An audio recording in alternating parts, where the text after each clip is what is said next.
मी आपल्याला बोलायची संधी देतो, परंतु एक गोष्ट रेकॉर्डवर आणणं अत्यंत आवश्यक आहे. एक लक्षात घ्या, विरोधी पक्ष नेत्याला रेकग्नाइज करण्याचे संपूर्ण अधिकार हे विधानसभा अध्यक्षांचे आहेत. या संदर्भात सभागृहात चर्चा घडवून आणणं हे कितपत योग्य आहे तुम्ही ठरवा. हे माझे अधिकार असताना ह्या संदर्भात तुम्ही माझ्या दालनात येऊन मला भेटलेला आहात. या संदर्भात मी आपल्याबरोबर चर्चा केलेली आहे आणि योग्य निर्णय मी योग्य वेळेला घेणार हे पण आपल्याला आश्वासित केलंय. त्यानंतर सभागृहात या विषयाची चर्चा करणं कितपत योग्य आहे, प्रथा परंपरेसाठी हे आहे का, मला वाटत नाही हे योग्य आहे.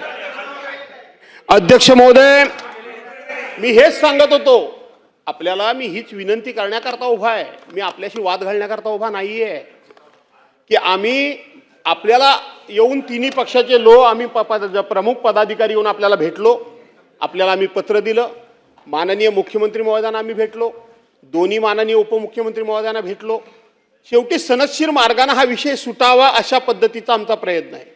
BSc मध्ये हा विषय आमच्या सहकार्याने काढला. अध्यक्ष महोदय, आपण हा निर्णय घेणार तो कधी घेणार हे जर आता एका मिनिटात सांगितलं तर एका सेकंदात आम्ही बसतो. नपेक्षा अध्यक्ष महोदय, आज आज आज आज आज ह्या देशाचे सरन्यायाधीश येत आहेत. अध्यक्ष महोदय, आम्हाला त्यांच्या समोर लोकशाहीचा गळा कसा घोटला जातो अध्यक्ष महोदय हे आम्हाला सांगावं लागणार आहे, हे आम्हाला बाहेर जाऊन बोलावं लागणार आहे. सन्माननीय सदस्य भास्करराव जाधव साहेबांनी हा निर्णय घ्या. आज या सभागृहात जो ऐकून तर घ्या, बसा जाधव साहेब, बसा बसा बसा बसा, आता पुढे जायचंय, थांबा. सन्मान्य सदस्य भास्करराव जाधव साहेबांनी आज जो मुद्दा सभागृहात मांडलेला आहे तो माझ्या विचाराधीन आहे. मी लवकरात लवकर सगळ्या कायदेशीर तरतुदींचा विचार करून, प्रथा परंपरेचा विचार करून लवकरच निर्णय घेईन. चला पुढे जाऊ.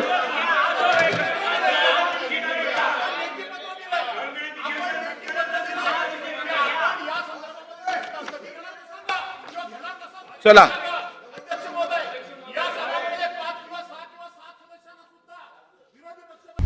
आता isakal.com आहे देशातील नंबर 1 ची मराठी न्यूज वेबसाईट. प्रत्येक अपडेटसाठी isakal.com ला नक्की भेट द्या. विरोधी पक्ष नेत्यामध्ये देण्याची प्रथा आहे.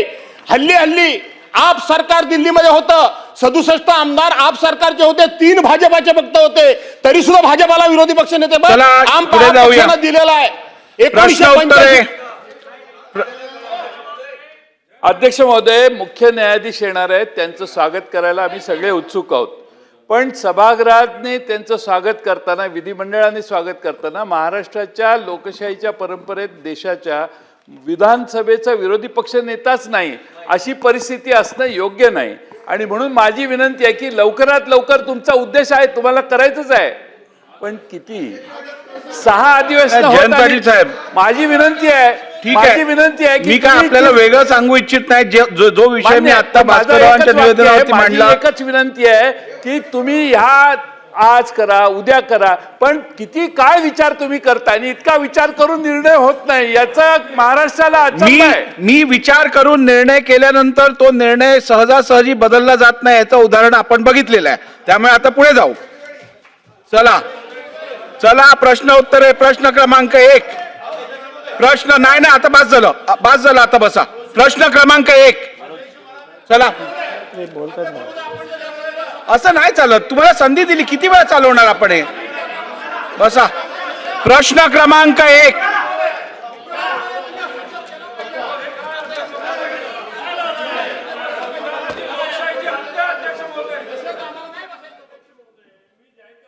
नाही अध्यक्ष महोदय, हे लवकरात लवकर झालं पाहिजे ही भावना असणं ठीक आहे, इथे मांडलं हे ठीक आहे. आत्ताच करा असं कसं म्हणता येईल? असं कसं म्हणता येईल? किंवा जयंतराव, तुम्ही आत्ता या क्षणी तारीख सांगा असं कसं म्हणता येईल? असं नाही म्हणता येणार ना.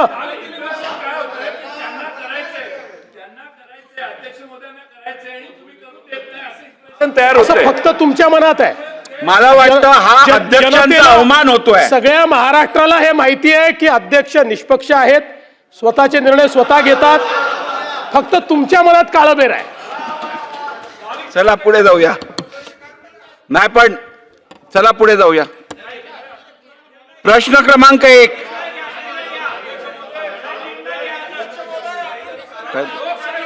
जामसुदकर साहेब बोला. अध्यक्ष महोदय, निर्णय घ्यायच्या होती. झालं आता किती निर्णय बोलला? घ्या. सगळे बोलले ना. प्रश्न उत्तर घ्यायची नाही आहेत का? प्रश्न क्रमांक 2. अहो 1 नंबर बोला ना. प्रश्न क्रमांक 2.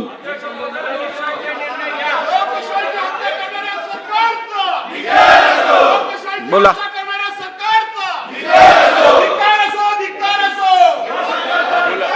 अध्यक्ष महोदय, आज आपण सर्वजण महाराष्ट्राचे सुपुत्र देशाचे सरन्यायाधीश यांच्या सत्कारासाठी आपण सर्व उत्सुक आहोत. बसून घ्या आणि उभं राहून नको ऐकूत, बसून ऐका. अध्यक्ष महोदय, एक भूषणावह अशी गोष्ट आज या विधिमंडळाच्या सभागृहामध्ये एक ऐतिहासिक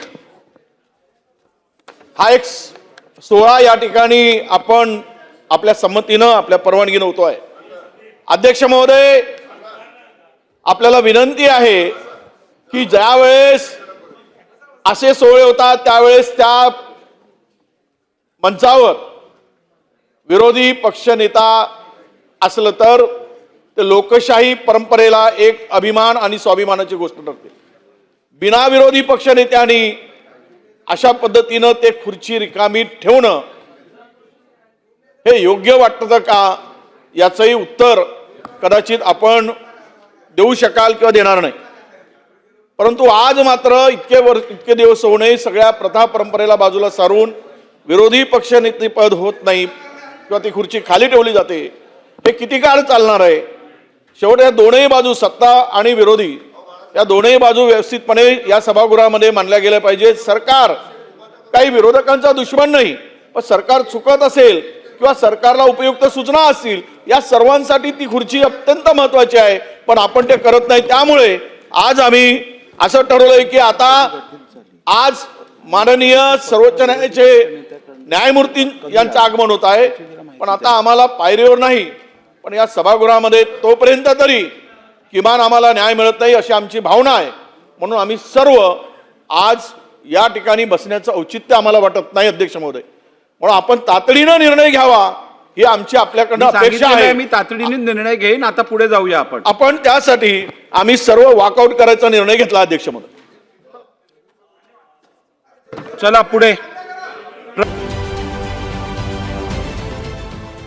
देश विदेशातील प्रत्येक घडामोडींचे लाईव्ह अपडेट मिळवण्यासाठी आता साम टीव्हीच्या सर्व सोशल मीडिया प्लॅटफॉर्मला लाईक, फॉलो आणि सबस्क्राईब करा. तसंच सर्व नोटिफिकेशनसाठी बेल आयकॉन प्रेस करायला विसरू नका.